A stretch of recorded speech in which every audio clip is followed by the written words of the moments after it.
धूपयतु वरुणस्त्वा धूपयतु विष्णुस्त्वा धूपयतु Yajurveda 11.60 Yajurveda 11.60 इंद्रस्त्वा धूपयतु वरुणस्त्वा धूपयतु विष्णुस्त्वा धूपयतु.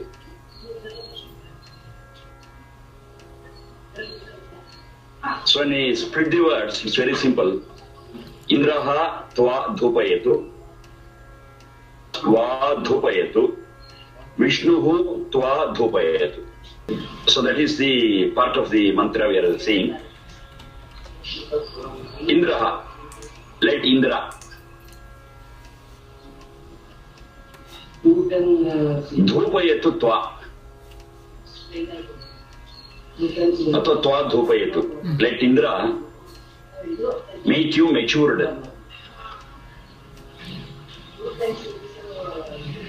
Varunaha tva dhupayatu. Let Varuna make you matured. Vishnuhu tva dhupayatu. Let Vishnu make you matured. The root for dhupayatu, which is repeated 3 times. Dhupa santape. Dhupa santape. To heat, to burn.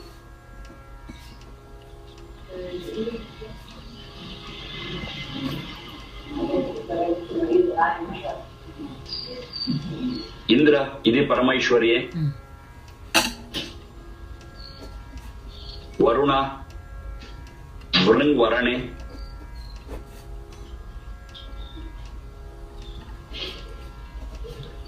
Vishnu, Vishnu Vyaptav.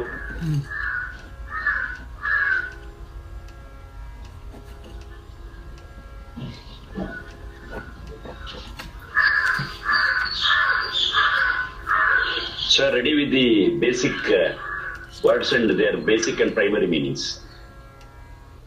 Now to link them all and get a picture in toto.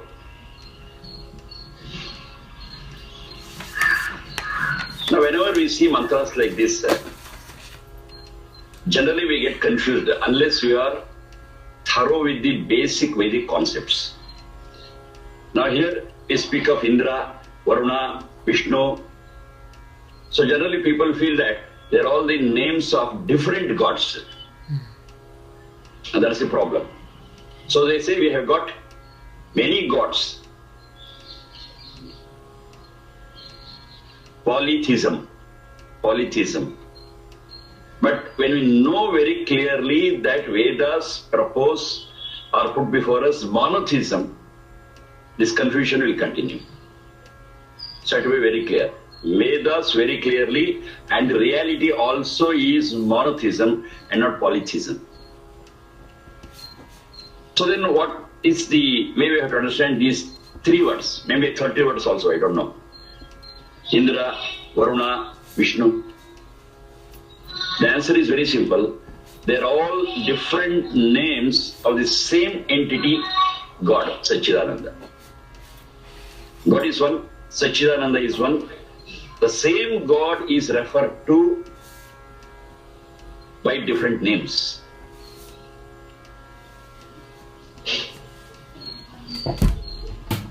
Because it has got infinite number of qualities, infinite number of powers, infinite number of features. Keeping in mind one particular feature, we look at God and understand it in one way. By looking at the other quality or feature, it has got numerous functions. Looking at its functions also, different names. But any number of names refer to Satchidananda all refer to one single entity. So there should not be any confusion. I discussed earlier, there are three entities. One is Sat, another one is Satchit, and the last one is Satchidananda. And we also discussed sufficiently that Sat is many. Sat is all the inert and materialistic world that is there, and is all made up of the five elements. So, depending upon the different proportion in which the five elements have come together, yes, we have got numerous varieties of Sat. All are Sat, they are all inert. They don't have any conscience, consciousness. No Chetana, no Prajna. They exist, that's the end of it. And they're infinite, numerous, depending on the proportion of the Panchabhutas. Satchit, they're all souls, Atma, Jivatma. Now they are also numerous, depending upon their samskara. The samskara varies from one Atma to another, and because of this, different package of samskaras, they are different. But when you come to this Satchidananda, this entity is one and only one. It's very clear.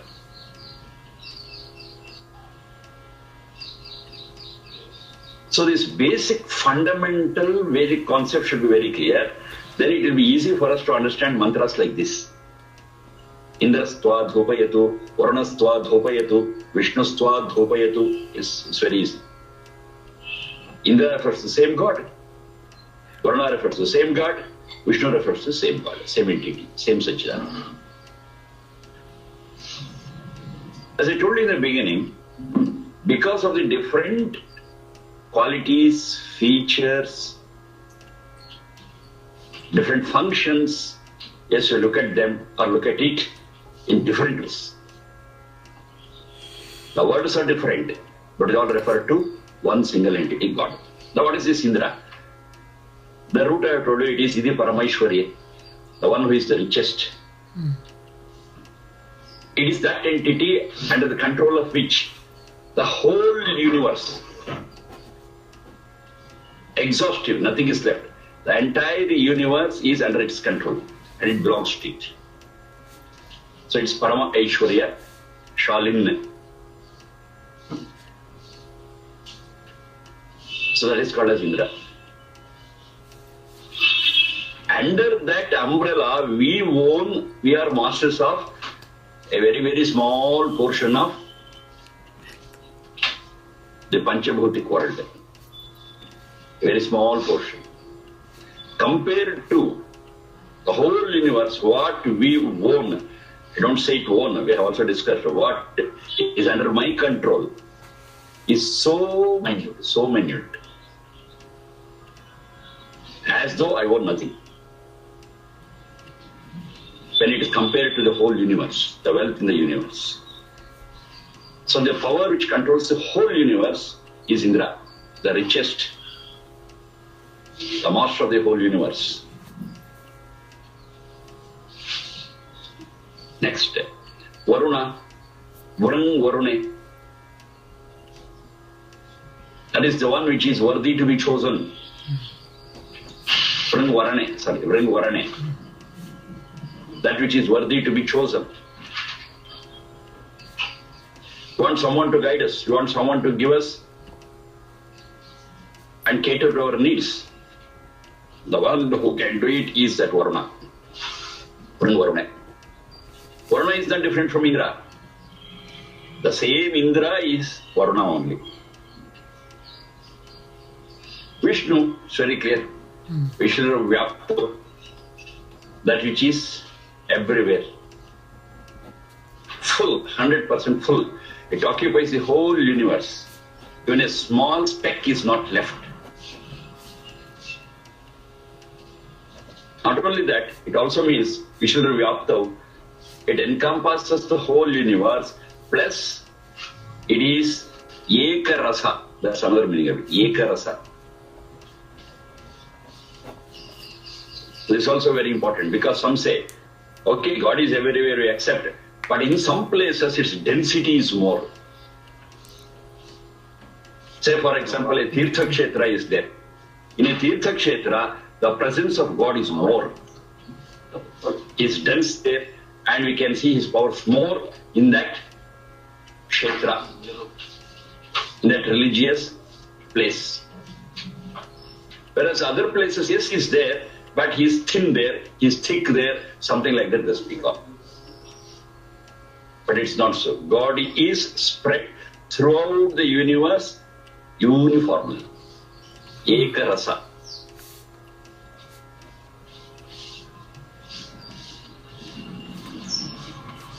Why they understand like that is, they have got so many pilgrim centers.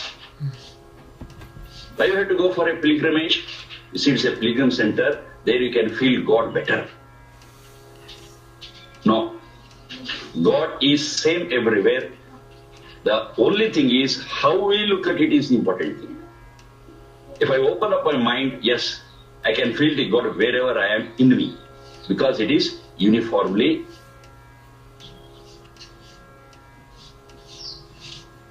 If I am not able to feel the God where I am in my heart, I can never feel God in any pilgrim center.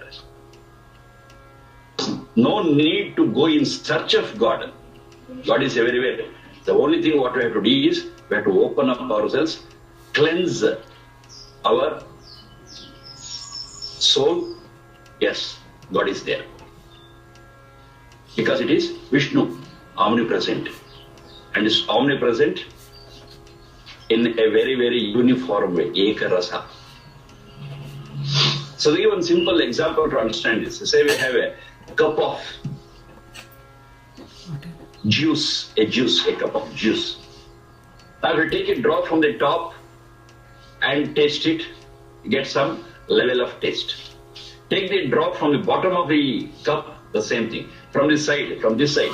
Anywhere, you take any drop from anywhere, all tastes similar. This one simple example I give to understand. So if the juice is well shaken, well prepared, there is no question of it is sweeter here, it is less sweet here. No, it's the same everywhere. So this is called as Eka Rasa. It's distributed uniformly, it exists everywhere uniformly, it is omnipresent uniformly.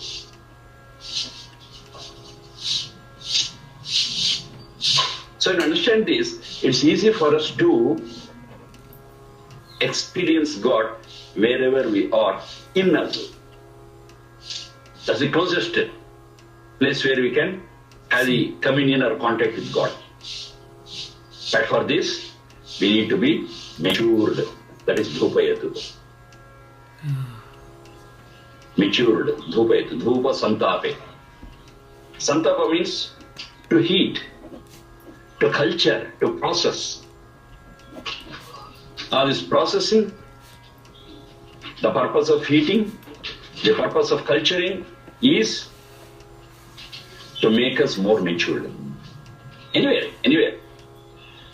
Say if you have a block of mud, we heat it, and as a result the mud becomes stronger and we call it as a brick. See, a simple example. Without the heating process, the mud will not be as strong as a brick and it cannot be resistant to water as a brick is. So in general, say in life also, unless we feel the heat of life, unless we experience the ups and downs of life, we can never become matured. But experience it. But generally what happens is, when we experience the heat of life, we cry, we mourn, but we should take it not in that spirit. We should understand that it is happening to make us stronger. But we lose our confidence during that period, we are at loss. So to understand it in the right way, to get the heat, to experience it, and pass through it, and finally come out victorious, yes, we become stronger and mature. And that is Dhupayati. Now, there are three words that they have used. That is, one is Indra, another one is Varuna, another one is Vishnu. So Indra, the one who is the richest, is the master of the whole universe. How he transforms us by giving us a lot of experience and other things. And what's the reality? The reality is, yes, he is the master of the whole universe. He is the owner of all the wealth in the universe. We are really not owners of it. But we do have it. We do possess wealth. We do possess so many resources under control, yes. But we have to understand the relationship between us and the resources as a trusteeship. It's not ownership. That's the reality.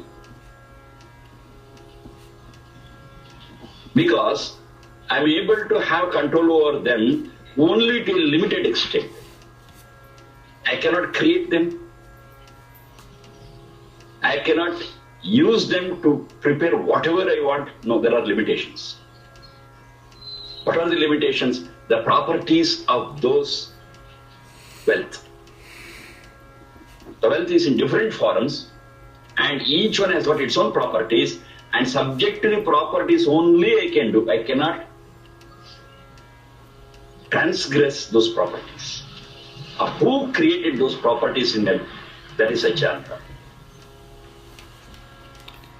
Of course, we have wealth, but that wealth, I'm a trustee, and in a limited way, I can use it, I can control it. So the limitation I'll understand when I understand that Indra is the supreme owner of it.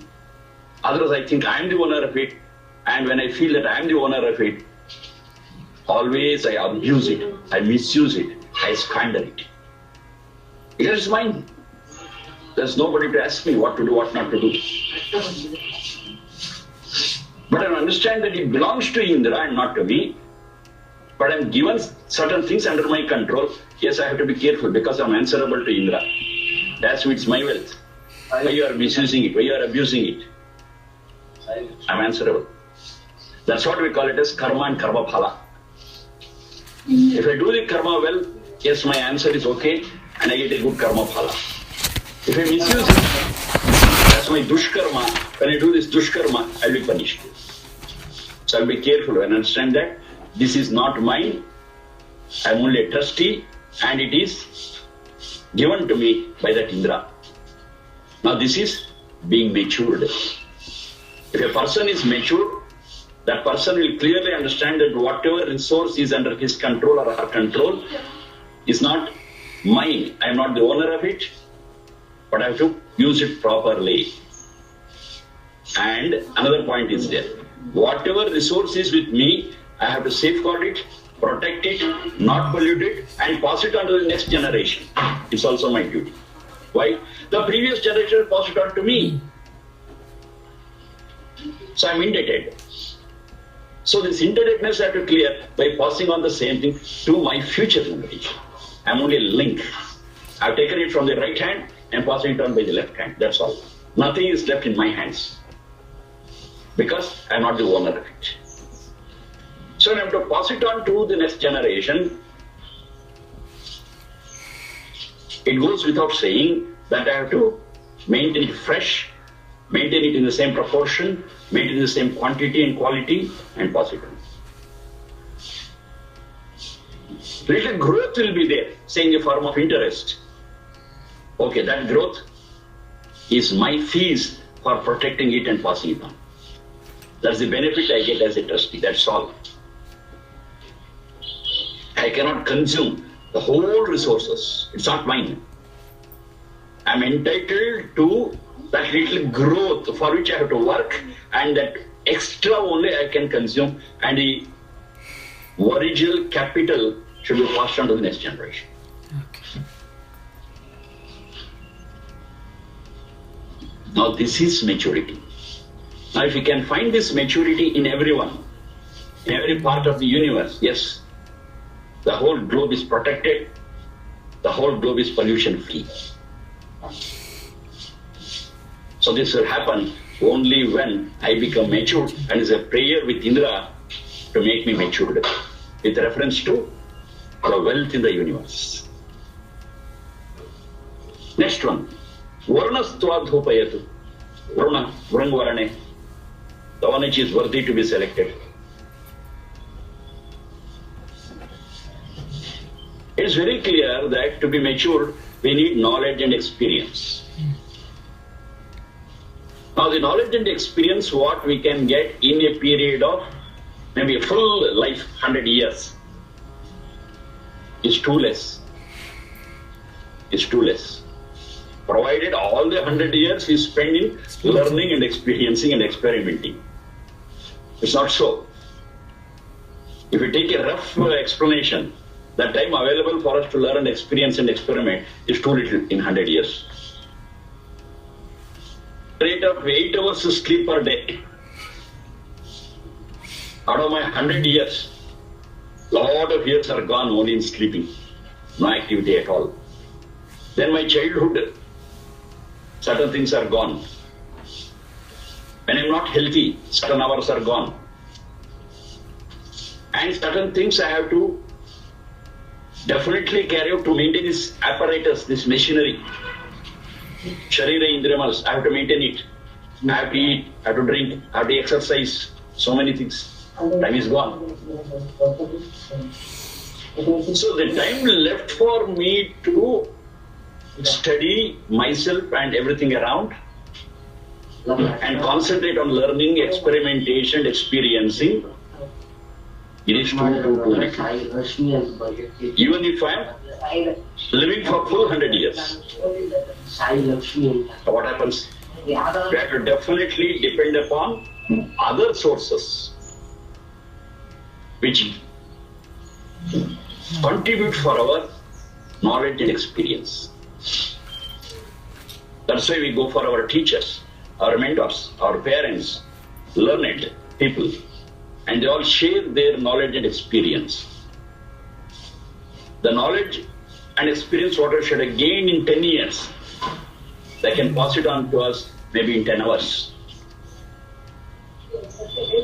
Yes, they help us a lot to enrich our knowledge and experience. Now there comes the point. Okay, our elders, our teachers, our professors, they will transform to us so many years of their knowledge and experience, but the best teacher is Varuna.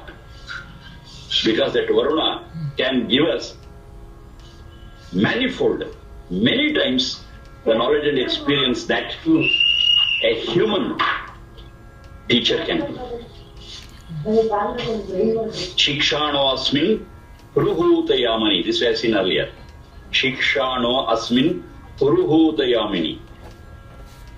This great journey of ours, oh God, you educate us because you are worthy. You are the best teacher. Shikshano asmin, shiksha naha asmin puruhutayamani. We know you are the best teacher. Yes, a teacher knows many things, but you are omniscient, Sarvajna. Except you, Satchidananda, no Satchit is a Sarvajna. And that Satchidananda is one and only one. So I want the maximum knowledge, the best knowledge, pure knowledge. Yes, I depend on you. You are Varuna. I choose you. I select you consciously. It doesn't mean the human teachers are not at all required. Yes, they are also required. But they should pass on to me the knowledge what you have passed on to them. So the basic teacher and basic source of knowledge is you, the omniscient. Varunaha twadhupetu. Let this Varuna, the one which is worthy to be selected, the one which is the best guide, whom I have to identify and select. So what happens? Dhupetu, I become mature. My knowledge will be infallible. My knowledge will be foolproof. My knowledge will be contradiction free. My knowledge will be most effective. Yes, that's the benefit I get. When I choose you, you are worthy to be chosen, you are Varuna. Vishnu, I need not go in search of you anywhere, you are omnipresent. Wherever I am, I can get this knowledge and experience. The only thing is, I have to open up. I have to open up myself, that's all. I should yearn for it. Y-E-R-N. Earning, that earning should be there. I want it. I should feel that thirst for knowledge and experience. I should feel the hunger for knowledge and experience and truth. Then where I get, wherever I am, anywhere, I need not go in search of it. That's His mercy, that's His love for us. It is provided for us everywhere, always, everywhere, always. Free, abundant, pure. So wonderfully. The only thing, I have to equip myself to receive it. I have to open up my mind. That's all from my side. It is pouring down. It's pouring down. But if I close my eyes, if I close my heart, I get nothing. And ask for it, crave for it, yes, it's mine. Anytime, anywhere. Because Vishnu is everywhere. It's omnipresent. It's omnipresent. It is showering its gifts always, everywhere, to everyone. If I'm not getting, something is wrong with me. If I'm not able to experience it, yes, I am resistant to it. I'm a bad conductor of that. So I stop my resistance, open up myself. Yes, it's mine. Anywhere, anytime. And I can gain my knowledge, I can gain my experience and become mature. Vishnustva Dhupayat. So this maturity, let it be to you when you open up. And Indra will take care of it, Varuna will take care of it, Vishnu will take care of it. They are not three gods, names are three, but it refers to one single entity, Satchidananda.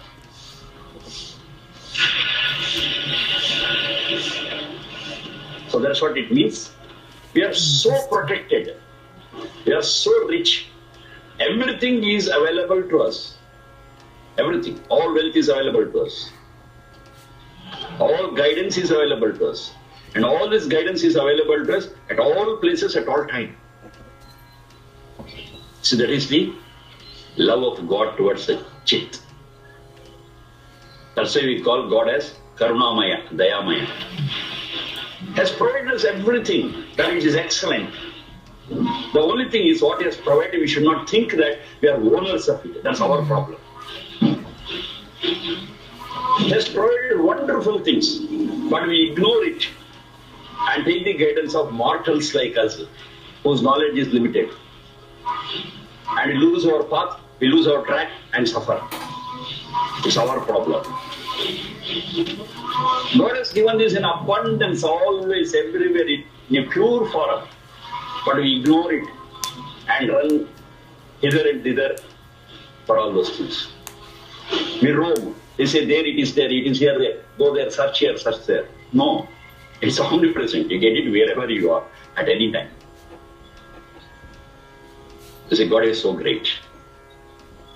So when you understand God is so great, and you are able to deal with the resources what we have got in a diligent way, as trustees, and get the knowledge wherever we are, open up our mind.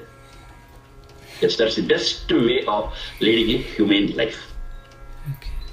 The result of it is excellent, not only for us, but for all other our co-living humans and animals. Every creature will be happy. Will have a comfortable life. But that is a result of a mature understanding and a mature way of life. That is what is called dhupa santape dhupayat. Maturity is the crux of the whole issue. Maturity is nothing but understanding the thing as it is. No confusion. Very clear. So it's as clear as they use another word for that. Hastamalaka. Amalaka is a gooseberry. So if you have a gooseberry on your palm, yes, you can see it very clearly without any confusion. It is so close to you. It is so clear to you. In such a way, the whole thing will be very clear, crystal clear. But for that, yes, we should have that yearning. We should have that force to understand reality, to know reality, and open up our mind. And we should not encourage any prejudices. We should not be influenced by something else other than what is given by Satchidananda. We should be influenced by, we should be motivated by only that and that alone. Dhiyo yonaha prachodayat. So that's what matters. I pray to you, let all my thoughts, words and actions be prompted by, motivated by, influenced by you, not anybody else. Because you are Varuna, the best who can guide us, the best whom we can choose for our guidance in life at every step of our life. Tat Savitar Varenyam Bhargo Devasya. That Bharga is also similar to this maturity, Dhupayatu. Brascha Pake. Brascha Paka means that it is cooked, that it is cultured, that it is processed, and finally it becomes matured.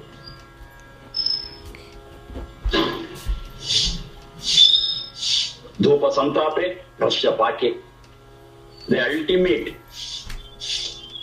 tatparya of these two words, the essence of these two words is to bestow on us maturity. Now the whole mantra becomes alive now. Yes. Indrastva dhupayatu, Varunastva dhupayatu, Vishnustva dhupayatu.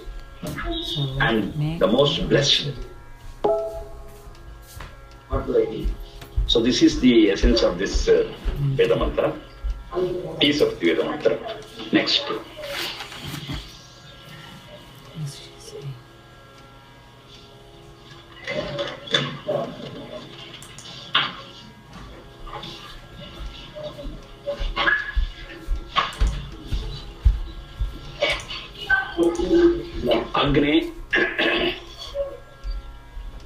Agne Purishadhipa Bhava. Agne Purishadhipa Bhava. Tvam na Ishamurjam Tvam na Ishamurjam Yajamanaya Dhehi. The Mahaprana, Dha Mahaprana, Dhehi. Agne Purishadhipa Bhava Tvam na Ishamurjam Yajamanaya Dhehi. I repeat once again. Agne Purishadhipa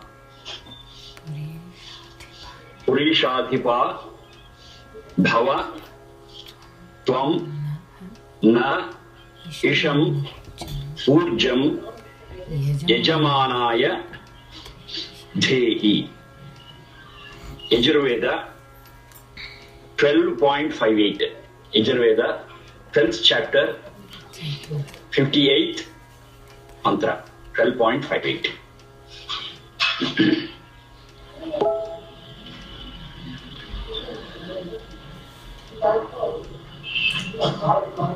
One second.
Agne. Agne. Agigato. Purisha. Purana Palanayoho. Purisha.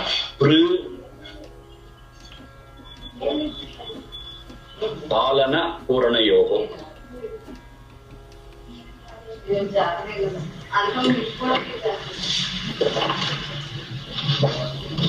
Adhipa Parakshane.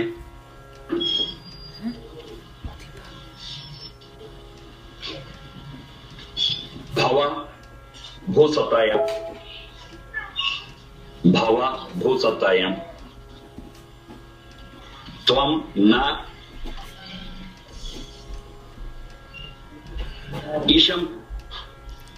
Isham iti Annanama. Ishi Ichayam.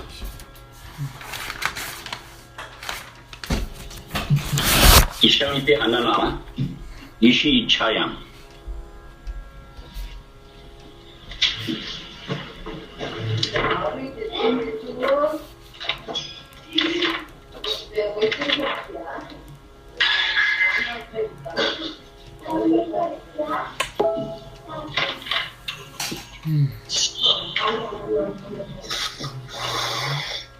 Urjam.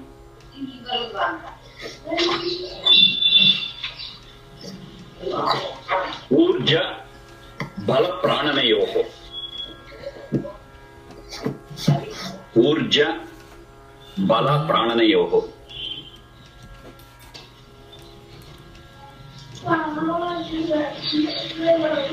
Urja Bala Prananayoho. Yajamanaya. Yaja Deva Puja Sangatikarana Daneshu. Yaja Deva Puja Sangatikarana Daneshu.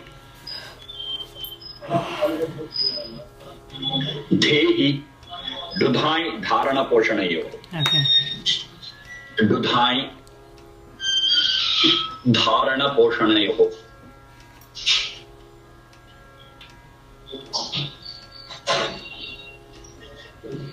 Yajurveda 12.58.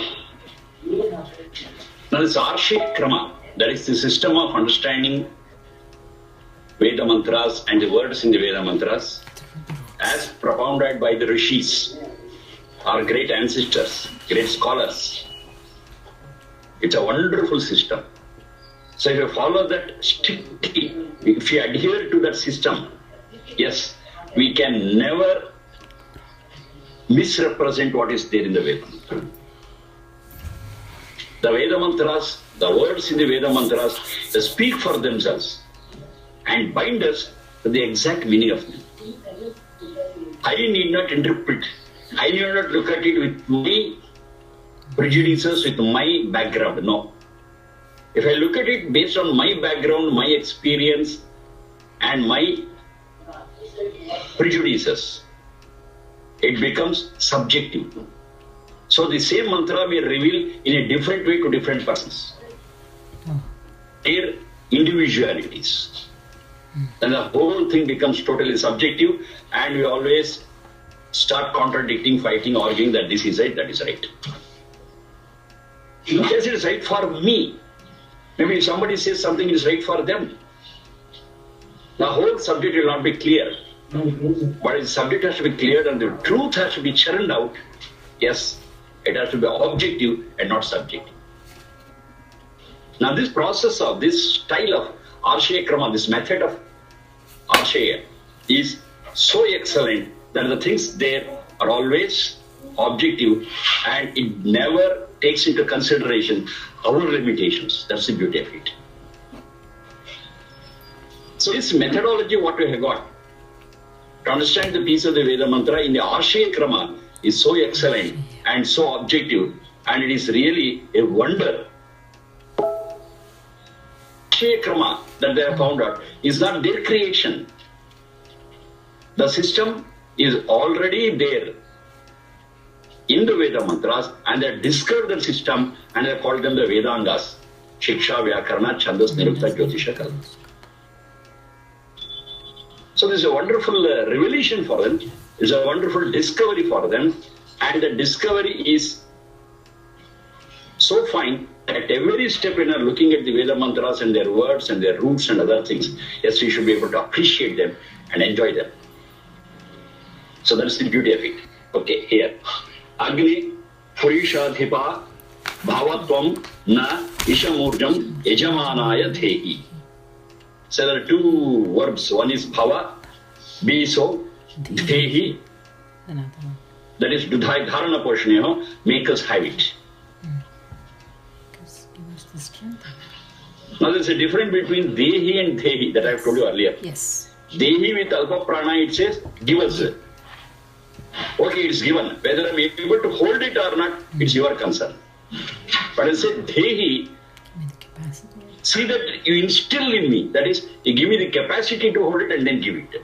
So there is no cause for losing it at any point of time. It is with us because it has been instilled in us. That is Dehi. Give us, okay, given. What you do, it's your lookout. But here, both giving and making us or giving us the capacity to hold it, both are there in that. Prayer, Dehi. When I say prayer, it should be very clear. It is not just words. Prarthana vai sankalpaha. So prayer should be translated into determination and action, practice. Only then our prayers will be answered. Okay, Agni. The one who is our lead, who leads us, the best leader. So Agni is sometimes also called as Purohita. One is placed in front, which guides all the compartments, which pulls on all the compartments behind it as an engine in a train. Purohita, one is placed in front. Pura is front, Hita is placed. So this Agni and Purohita, most of the time they go together. Agni mi ile Purohitam. That's the very first mantra in Rig Veda. It says, Agni mi ile Purohitam. So that Purohita is this Agni. You are our leader. You are our front runner.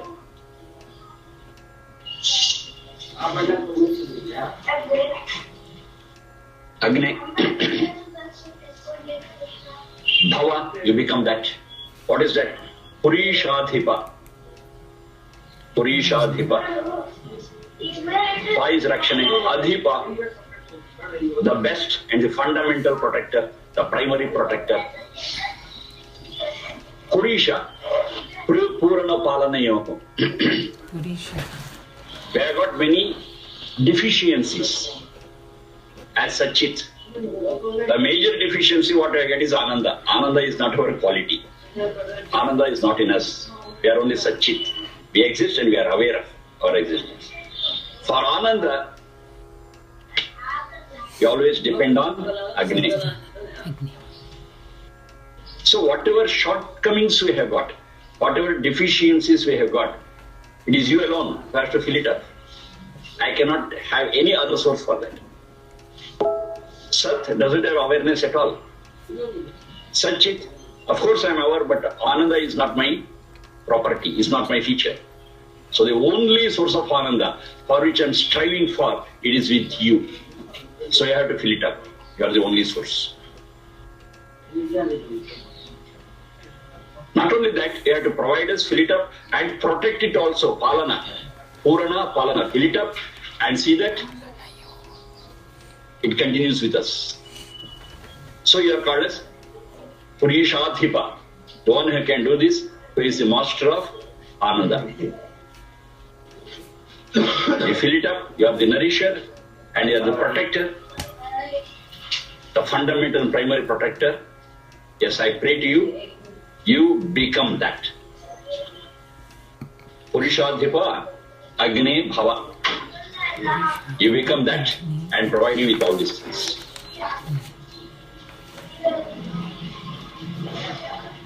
Naha Yajamanaya. For our Yajamana. The usual colloquial meaning of Yajamana is the master. But that's not so. They have got different angles to look at Yajamana. Yaja Devo Puja Sangati Karana Daneshu. One who does the Yajna, not just the master, is worthy to be called as a master only when he performs Yajamana. That is Yajna. So the feminine gender of it, Yajamana. Yajamanaha, Yajamana. So the prerequisite is the person should be an Yajamana, should be a person who is performing Yajna. What is Yajna? In a limited sense, it is Swaha Swaha. That is Yajna. Limited sense. But in the broadest sense, it is Yajnovai Shreshtatamam Karma. Yajnovai Shreshtatamam Karma. Anyone who does his work, does his job, does his duty in the best way, then that work is called Yajna, and the person performing it is called as Yajamana. Whatever we do, we should be able to do it in the best way possible. It may be any work, it doesn't matter. It may be reading, it may be writing, it may be cleaning, it may be talking, it may be serving. Anything. Do it with heart and soul in it. And be always open to the thought that it can always be improvised. Maybe I'm doing it in the good way now. Better it. Improve it. Do it still in a better way. So that should be the mode of our thinking. This is what I have told you many times. It's a learning mode. It's an improvising mode. So in learning and improvising mode, if I continue, it's the same job. What I do it today, and if I do it tomorrow, what I'm doing it tomorrow will be better than what I have done today. That is Yajna. And one who performs it, one who is in that mood, one who is in that mode, yes, that person is called Yajamana. So what is the benefit of it? It's very simple. The one who does the things, improving it every time, the result is better results. And that will be the form of ultimately Isham Urjam. Urja Valaprananayoham. It gives us all the strength. It gives all the life. I can live my life fully. And Isham, it gives me the willpower, Ishichayam, and it gives us all the material requirements required to maintain this Sharira Indriya Manasti instrument. Isham iti Anna Nama. Anna is that which keeps me alive, which keeps me kicking, healthy for a long time. So that in this human life, I can practice so many things the best way possible, finally resulting in the purity and strength of the soul, which is very much required to experience bliss over. They're all related to one another. So please give me that. I'll be a Yajamana. I'll be doing all good deeds. And all these good deeds I'll do it in the best way possible. Improvising it again and again and again. Yes, if we are in that mode, if you are on in that style, yes, you will get all the physical requirements required for our existence, for our healthy existence for a long time. And we are given for the Sharira Indriya Manas as well as Atma, that is the soul. Bala Pranana Yoga. The strength what is required and the life force So please provide it in us. Please instill it in us. Faith. So it's a prayer with Agni. Agni is the one who leads us and is the best leader. And we can, with all confidence, follow it. Follow its instructions, and the benefits are manifold. Agni, Purishadhipa, Hava, Tvam, Na, Ishamurjam, Yajavanaya, Dehi. Now they are not just words. They are not just words. They are clear instructions for practice. We have to do it. If we just chant these words, nothing will happen. If I chant food, my stomach will not get filled up. I have to actually cook it, eat it, and then only it will be full. Of course, I should know how to prepare it. That's important. I'm not telling it. But mere chanting of a mantra will never lead us to anything. Whatever you understand, we have to put it into practice. Then only we get the results. So whatever guidance is there in this, we have to take the guidance from Agni, that's the Purohita, and he is the master of, or he is capable of filling us the shortcomings, protecting it us, let it happen. We shall open up, we shall perform good deeds continuously, and we are getting the benefit of Isham Urjam. The food for our maintenance, we get our strength physically, mentally, spiritually, and pranana. All these things will be alive and kicking for a long period, for a dirghayu. So that is the meaning of Veda mantra. And whatever is there, we have discussed in several pieces of Veda mantra the same thing. The way of explaining, the way of telling us is different. Maybe for some people that touches their heart, maybe for some people this touches their heart. That's fine. But note one thing, there are no contradictions. The same thing is said in a different way elsewhere, the same thing is said in a different way elsewhere. And they are all complementary to one another. Even though there are 20,300 and odd Veda mantras, nowhere they contradict. They are all complementary to one another. And that is a beautiful thing, that's a unique feature of the Vedas. Whereas you take other than Vedas, any religious book, this I'm not calling it as a religious book, I'm just calling it as a compendium of truths. But religious books, we have got so many things. Of course, there are some truths in it also, but so many practices, rituals, so many things are there. But no other source of knowledge is contradiction free. There are contradictions.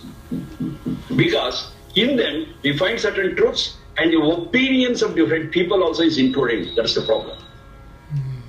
So I'm speaking of Quran. Yes, there are many truths in it. Plus the opinions and experiences of prophets. Yes, again, limitations will come. If we speak of Bible, yes, there are so many truths in it. But along with that, there are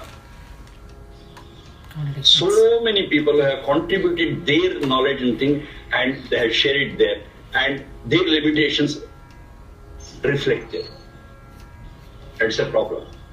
Whereas here, 100% it is given by the omniscient, and you don't find any such limitations in them. No contradictions, all complementary to one another.